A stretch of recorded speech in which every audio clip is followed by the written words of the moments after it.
మహిళా T20 world cup 2026లో అత్యంత ఆసక్తికరంగా ఎదురుచూసిన భారత్-పాకిస్తాన్ పోరులో భారత మహిళా జట్టు ఘన విజయం సాధించింది. చిరకాల ప్రత్యర్థి పాకిస్తాన్ను 64 పరుగుల భారీ తేడాతో ఓడించి టోర్నీని విజయవంతంతో ప్రారంభించింది. టాస్ గెలిచిన భారత కెప్టెన్ హర్మన్ప్రీత్ కౌర్ ముందుగా బ్యాటింగ్ ఎంచుకుంది. అయితే ఆరంభంలోనే 2 కీలక వికెట్లు కోల్పోయి భారత్ కాస్త ఒత్తిడిలో పడింది. కానీ ఆ సమయంలో ఓపెనర్ స్మృతి మందన అద్భుతమైన ఇన్నింగ్స్ ఆడింది.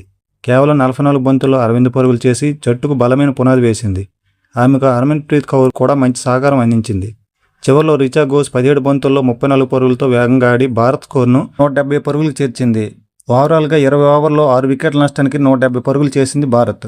171 పరుగుల లక్ష్యంతో బరిలోకి దిగిన పాకిస్తాన్ ఆరంభంలోనే ధైర్యంగా ఆడింది. మునీబా అలీ చక్కని బ్యాటింగ్ చేస్తూ 41 పరుగులు చేసింది. ఒక దశలో పాకిస్తాన్ మంచి స్థితిలో కనిపించింది. కానీ అక్కడి నుంచే మ్యాచ్ పూర్తిగా భారత్ వైపు మలుపు తిరిగింది.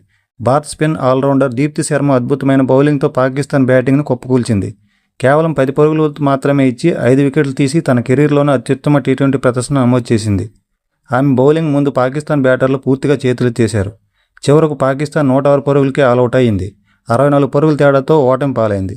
ఈ మ్యాచ్లో స్మృతి మందన బ్యాటింగ్, దీప్తి శర్మ బౌలింగ్ భారత విజయానికి ప్రధాన కారణంగా నిలిచాయి. ముఖ్యంగా ఒత్తిడిలో ఉన్న సమయంలో మందన ఆడిన ఇన్నింగ్స్ మ్యాచ్ను భారత వైపు తిప్పగా తర్వాత దీప్తి శర్మ తన మాయాజాలంతో పాకిస్తాన్ ఆశలను చిదిమేసింది. ఈ భారీ విజయంతో భారత జట్టు వరల్డ్ కప్ పాయింట్ల పట్టికలో మంచి ఆరంభం చేసింది. అంతేకాకుండా నెట్ రన్ కూడా గణనీయంగా మెరుగుపడింది.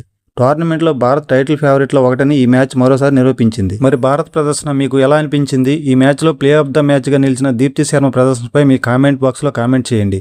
ఇలాంటి క్రికెట్ అప్డేట్స్ కోసం మన ఛానల్ సబ్స్క్రైబ్ చేయడం మర్చిపోకండి.